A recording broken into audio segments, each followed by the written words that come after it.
এ হতে পারে না। তুই যা বলছো তা ঠিক না, ঠিক না। 100 বার ঠিক, আলবাত ঠিক।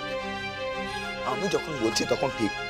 আপনি কেন বেশি কথা বলছেন? না কেন বেশি কথা বলছেন? আপনি তো আমার থেকে বেশি জানেন।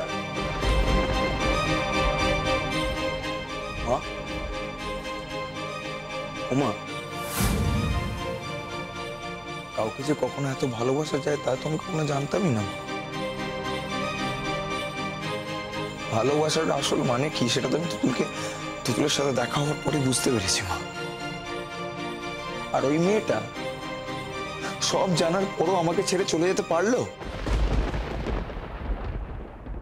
নিশ্চয়ই কোনো কারণ আছে বাবা, আর একদিন আমরা নিশ্চয়ই সেই কারণটা জানতে পারবো। কোনো কারণ নেই। ওই যে দাঁড়িয়ে আছে ওই মহিলা, যাকে একটু আগে আমি এত ভয়ঙ্কর একটা শাস্তি দিয়েছি, সেই ভুল করে একটা ঠিক কথা কিন্তু বলেছে। তুতুলের জীবনে আমার থেকেও আকর্ষণীয় নিশ্চয়ই কেউ এসছে। তা না হলে তুতুল আমাকে ছেড়ে কখনোই যেতে পারতো না, আমাকে ছেড়েও কখনোই যেত না।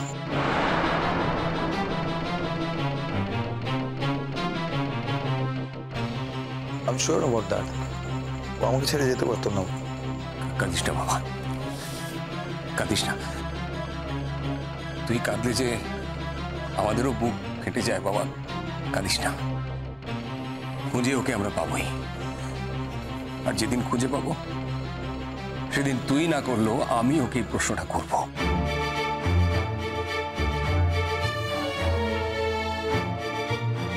যে তোমার জীবনে আয়ুষের চেয়ে আর কে এত আকর্ষণীয় ছিল যে তুমি চলে গেলে, আবার আয়ুষকে এইভাবে ফেলে চলে গেলে। দীপ, আয়ুষকে নিয়ে আমার কাছে যাও।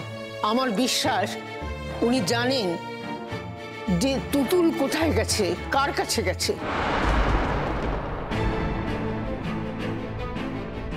আর হিসেব মতো সে এখনো আয়ুষের স্ত্রী, আর স্ত্রীর জন্য, বাড়ির বউয়ের জন্য বাড়ির লোকেরা ব্যস্ত হতেই পারে। তাকে খুঁজে বার করতে চাইতেই পারে। এরকম ভাবে চলে যাচ্ছি বললেই তো চলে যাওয়া যায় না দাদু ভাই। দীপ, তুমি যাও, আমার কাছে গিয়ে খবর নাও।